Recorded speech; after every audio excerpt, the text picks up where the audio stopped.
নমস্কার, Mariners base camp থেকে মিঠুন অধিকারী বলছি। আজকে সল্টলেক স্টেডিয়ামে প্র্যাকটিস গ্রাউন্ড 2তে মোহনবাগানের প্র্যাকটিস হচ্ছে। আমরা আজকে মেরিনার্স বেস ক্যাম্পের পক্ষ থেকে প্র্যাকটিস দেখতে এসেছিলাম। সামনের শুক্রবার আমাদের মোহনবাগানের খুব ভাইটাল ম্যাচ আছে জামশেদপুর এফসির সঙ্গে। এখন লিগ টেবিলের যা সিচুয়েশান, প্রত্যেকটা ম্যাচই অতি গুরুত্বপূর্ণ। তাই এই ম্যাচটা নিয়ে কোচ হাবাস যথেষ্টই সিরিয়াস, কারণ এটা খুব ইম্পর্টেন্ট ম্যাচ। এখন লিগ টেবিলের যা সিচুয়েশান, প্রত্যেকটা খেলাই অতি গুরুত্বপূর্ণ। আর জামশেদপুর এফসিকে হালকাভাবে নিলে চলবে না।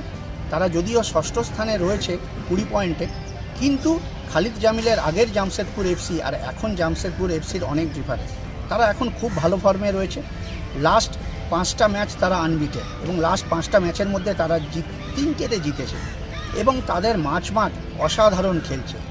একটা স্ট্যাটিস্টিক্স দিলেই বোঝা যাবে, সবচেয়ে বেশি চান্স ক্রিয়েট করেছে আইএসএলে এখনও পর্যন্ত যে স্থান আছে তাতে কিন্তু জামশেদপুর 3 নম্বর স্থানে আছে। 1 নম্বরে আছে গোয়া 180+, তারপরে আছে আমাদের মোহনবাগান 160+, তারপরেই কিন্তু জামশেদপুর এফসি 150+। তা চান্স তারা এতই ক্রিয়েট করেছে, কিন্তু স্ট্রাইকিং ফোর্সের অভাবের জন্য, হয়তো চিমা চুকু সেইভাবে ফর্মে না থাকার জন্য তারা গোলগুলোকে কনভার্ট করতে পারেনি।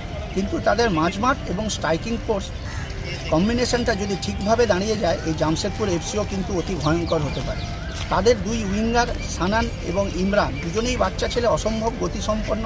তারপরে তাদের রয়েছে নিখিল বার্লো, তো আর এদের মাঝমাঠকে কন্ট্রোল করছে মঞ্জুর। তো এদের মাঝমাঠটা অসম্ভব শক্তিশালী এবং খুব গতিসম্পন্ন ফুটবল খেলে। তাই কোচ হাবাসের এই মাঝমাঠটাকে দখলে নিতে হবে খেলা শুরুর সময়। তাই হয়তো আমরা দেখতে পারি নেক্সট ম্যাচে হয়তো কিছুটা চেঞ্জ হতে পারে। 3 ডিফেন্সে আসতে পারে, 3 ডিফেন্ডার খুঁজছে, আনোয়ার এবং আমাদের সুভাষিস থাকবে। হয়তো মাঝমাঠটাকে দখলে নেওয়ার জন্য প্রথম থেকেই হয়তো লিস্টন আর মনমিরকে আমরা দেখতে পারি।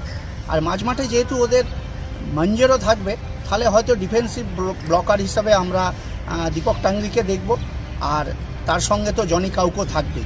আর সামনের দিকে থাকবে সাহাল, তার সঙ্গে থাকবে পেট্রাটোস, আর একটু আগে হয়তো আমরা সাদিকুকে দেখতে পাবো। কারণ মেনলি জামশেদপুর এফসির হচ্ছে ইন্ডিয়ান ডিফেন্স নির্ভর, তাই তাদের হাইটটা স্বভাবতভাবেই একটু কম। সেখানে সাদিকুর বডি অ্যাডভান্টেজ আর হাইটটাকে হয়তো নেওয়ার চেষ্টা করবে। 2 উইং থেকে মনবীর আর লিস্টন ক্রমাগত পাস বাড়াবে। এরকমই হয়তো কোচ হাবাস স্যারের স্ট্র্যাটেজি হতে পারে। আর আরেকটা জিনিসও যেটা খুব ভাবার বিষয়, জামশেদপুর এফসি কিন্তু খুব সহজেই ফাইনাল ট্যাকেলে চলে যায় এবং তারা খুব সাকসেসফুলি ট্যাকেল করে।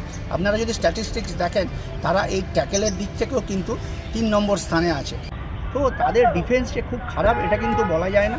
তাই আমাদের মোহনবাগানের সামনে কঠিন ম্যাচ আছে, কিন্তু আমাদের যা টিম আর আমাদের যা টিম কম্বিনেশান আর প্লেয়াররা যে লেভেলের ফুটবল খেলা খেলছে, তাতে আমরা খুব আশাবাদী যে এই ম্যাচ থেকে আমরা 3 পয়েন্ট নিয়েই ঘরে ফিরবো এবং লিগ টেবিলের খুব ভালো জায়গায় চলে যাব। তো মেরিনার্সদের আরেকটা খবর দিই, যে খবরটা এখন খুব শোনা যাচ্ছে যে হুগো বুমোস হয়তো মোহনবাগান টিমের সঙ্গে জয়েন করেছে, কিন্তু প্র্যাকটিসে এসে যা দেখা গেল সেই খবর এখনও পর্যন্ত সত্যি নয়। আমরা প্র্যাকটিস সেশনে হুগো বুমোসকে দেখতে পাইনি।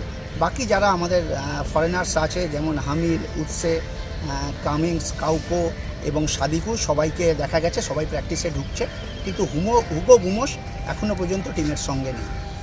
মেরিনার্স বেস ক্যাম্পের পক্ষ থেকে সকলকে জানাই ধন্যবাদ। জয় মোহনবাগান।